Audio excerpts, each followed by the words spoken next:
ಬೆಂಗಳೂರಿನ ರಸ್ತೆ ಗುಂಡಿಗಳ ಬಗ್ಗೆ ವ್ಯಾಪಕವಾಗಿ ಆಕ್ರೋಶ ವ್ಯಕ್ತವಾಗ್ತಾ ಇದೆ.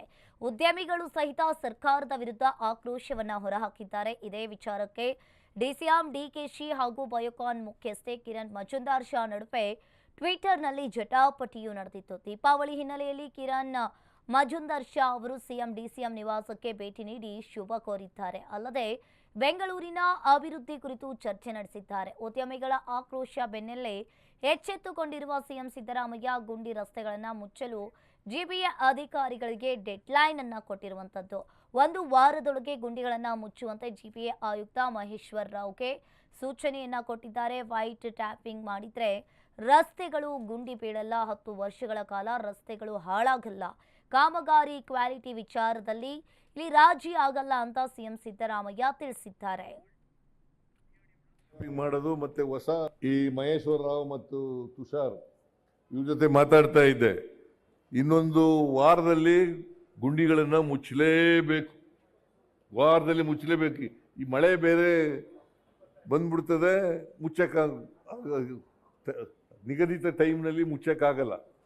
ಇದು ಬಂದಿರೋದು ಸಾಪತ್ರ. ಈ ಸಾರಿ ಮಳೆ ಜಾಸ್ತಿ ಬಂದ್ಬಿಡ್ತು, ಮಳೆಗಾಲದಲ್ಲಿ ಮುಚ್ಚಕ್ಕಾಗಲ್ಲ.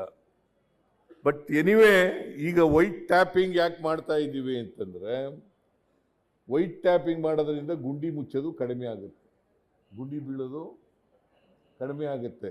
ಕನಿಷ್ಠ ವೈಟ್ ಟ್ಯಾಪಿಂಗ್ ರಸ್ತೆ ಇಲ್ಲಿ ವೈಟ್ ಟ್ಯಾಪಿಂಗ್ ಮಾಡಿದ್ರೆ 25ರಿಂದ 30 ವರ್ಷಗಳ ಕಾಲ ಬರ್ತದೆ ಬಾಳಿಕೆ. ಅದಕ್ಕೆ ಇಲ್ಲಿ ಚಿಕ್ಕಪೇಟೆಯಲ್ಲಿ ರಸ್ತೆಗಳು ಚಿಕ್ಕದಾಗಿದ್ದಾವೆ.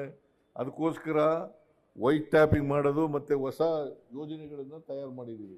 ಸಮಗ್ರ ಅಭಿವೃದ್ಧಿ ಮಾಡ್ತಕ್ಕಂಥ ಯೋಜನೆಗಳನ್ನು ತಯಾರು ಮಾಡಿದ್ದಾರೆ. ಈ ಮಹೇಶ್ವರ ರಾವ್ ಮತ್ತು ತುಷಾರ್ ಇವ್ರ ಜೊತೆ ಮಾತಾಡ್ತಾ ಇದ್ದೆ. ಇನ್ನೊಂದು ವಾರದಲ್ಲಿ ಗುಂಡಿಗಳನ್ನು ಮುಚ್ಚಲೇಬೇಕು.